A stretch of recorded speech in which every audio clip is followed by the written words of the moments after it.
Good afternoon from New Orleans.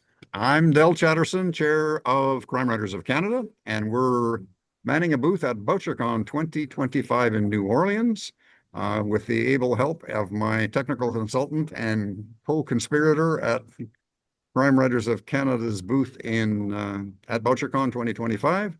And we're introducing you to Jeremy Siemens, who just won the outstanding and highly regarded SHAMUS Award for the best private eye novel paperback of 2025. So I've introduced myself. Dave is a Crime Writer of Canada member from Kitchener, Ontario, also writes short stories. And to give you a little background on Dave, D.H. McKee is a Canadian author and artist who writes, let me make sure I can read this properly. We have practiced this conversation, but we're not professionals. Dave is a Canadian author and artist who writes stories about eldritch horrors, not so hard-boiled private detectives, crime with a sense of humor, and he talks about space clowns. So you should look up D.H. McKee or at his website, which is www.dhmckee.com, and he lives in Kitchener, Ontario, and he's an active member of Crime Writers of Canada. J.T. Siemens moved to Vancouver, became a personal trainer, and he came from Vernon, central BC. I came originally from Kimberley, BC, so not too long. And I worked at Merritt, which is in the Okanagan, not far from Vernon. He went to Vancouver as a personal trainer, and you can tell that he's still very fit, even if he's not. Are you still doing personal training? A little bit, yeah. There you go. Yeah, part time. And he's discovered that his true love was writing crime fiction, and he's apparently doing it very, very well. After studying screenwriting at Capilano University in Vancouver, he followed up with a creative writing course at the University of British Columbia and Simon Fraser University. To Those Who Killed Me, his first book is the Sloan Donovan series, was nominated for the Arthur Ellis Unhanged Award by the Crime Writers of Canada, and Unhanged meant it wasn't yet published. So before it was published, it was submitted for the award. What year was that have been, Jeremy? Well, let's go back a while. That was 2016. 2016. Yeah, it Yeah, seems like a long time ago. yeah. For young fellas like you guys, for me, that's pretty recent.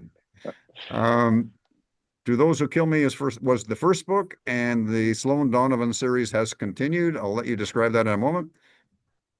And I don't know if you made the short list, but you did win the inaugural Mystery and Thriller Book of the Year Award at the 2023 Alberta Book Publishing Awards. He lives in the West End of Vancouver with his wife and two cats. Do the cats run on the keyboard and upset your writing? Because I've had that experience with other law. Yeah, I yeah. don't have cats. One of them does. She's my muse. Her name's Squirt, and Oh, you she moved. actually, Okay. yeah. I'm a That big is believer in important. the muse. Yeah, yeah. Does she correct your typos? Well, those little harassments they get me out of stuck points, and when I'm struggling, so it serves to distract me enough that gets my Okay. brain working in a different direction. So it's she's helped All me out right. of many a tough Let's spot. talk a little bit about the book that won the award. The Seamus Awards, as I mentioned, is presented by Private Eye Writers of America, PWA, and includes award winners like Mickey Spillane and a number of others. I did have that somewhere. Here we go. Maybe. No, I lost that. And I'll let you talk about that and your experience with the Seamus Awards. It's according to Iona Wishaw, author of the Lane Winslow mystery series, another Canadian writer, a treat of a thriller, gritty, relentless, flawlessly plotted action, and a ballsy, damaged PI heroine that we just can't help cheering for. AJ Devlin, another Canadian author, award-winning author of the Hammerhead Jed pro wrestler private detective novels, a towering achievement by one of the most exciting new voices in crime fiction. Sloan Donovan is back in all her compulsive kick-ass glory, according to Frances Peck, author of Uncontrolled Flight and the Brown Places. That's pretty high praise from some writers, reinforcing why you won a Seamus Award. I'll I'll give you a quick recap, or we'll get our listeners a quick recap. Now a fully fledged private investigator, Sloan Donovan is bored by her latest task of keeping a debauched starlet alive, and one of the headlines as she films a movie in Vancouver. Out of the headlines, I'm sorry.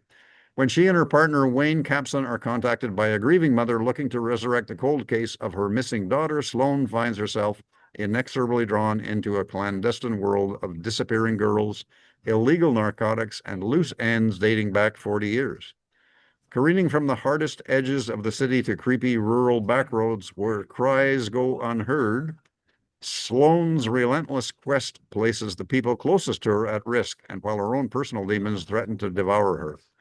Lightning-paced and unputdownable, Call of the Void cements Sloan Donovan's position amid the new generation of hard-boiled sleuths. Now, I have a special note for you, Jeremy. I know you're a big fan of Michael Connelly, and the Yes, style sounds very much like a Harry Bosch novel. And he's yeah he he's was yeah. at the event, and he was among the people cheering for you and giving you a round of applause. That made my day. Just made my day again. Yeah, Thank you. that's great. So tell us a little bit more where the books come from and how you got here, and an award-winning author. Okay, well, it started with the character of Sloan Donovan. There, a number of years ago, there was an actual murder outside my workplace, and one of my colleagues, who a very tough, athletic woman, stumbled across the body in the aftermath of the murder, and I watched as she became very unhinged from that. It was very grisly and gory, and she had to go to court and testify and all this stuff. And so I watched her sort of take a mental turn for the worse, and I was inspired to write a short story about it from a female perspective. And the short story was well received. And as I was writing that, the name Sloan came to me, and I thought there's a bigger story here. And so I basically took that event and spun it into the first novel, which is called To Those Who Killed Me. And Call of the Void is the second. So that's only the second novel. Second, yeah. The third one is I just signed the contract for it. Blood Alley, that will be out in 2027. Okay. And who is your publisher? They're taking New West Press. New West Press. Okay. New West I Press did see that, the award. And thank you for giving me the pleasure of walking up on stage and telling the whole world how proud Crime Writers of Canada is of you, and all the other great Canadian authors they should be reading. So I did insert a little plug for Crime Writers of Canada. I'm happy you did. Thanks, Del.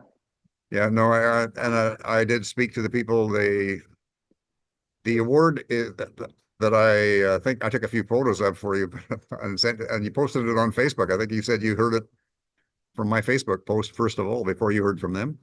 It was interesting because I knew the award was going on. I was kicking myself for not being there, and I was telling myself, I'm not gonna obsessively check my social media.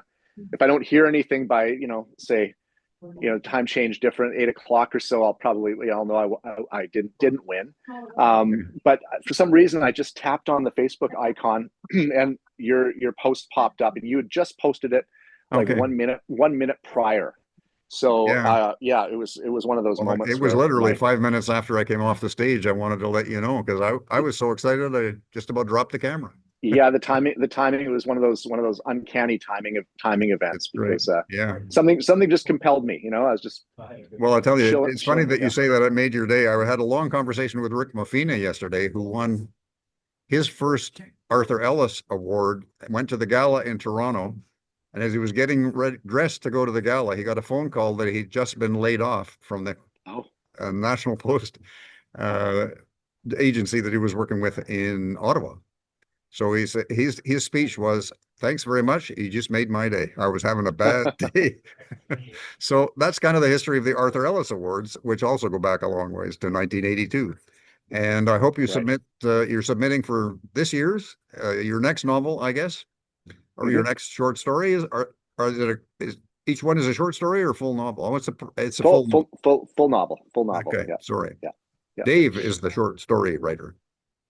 So I recommend to all the listeners both your novels, and I wish you well on next year for both of you for award-winning performances. Thanks very much for including us in the celebrations, and good luck for the next year. Thanks very much, Del. It's a pleasure. Appreciate it. Thank you.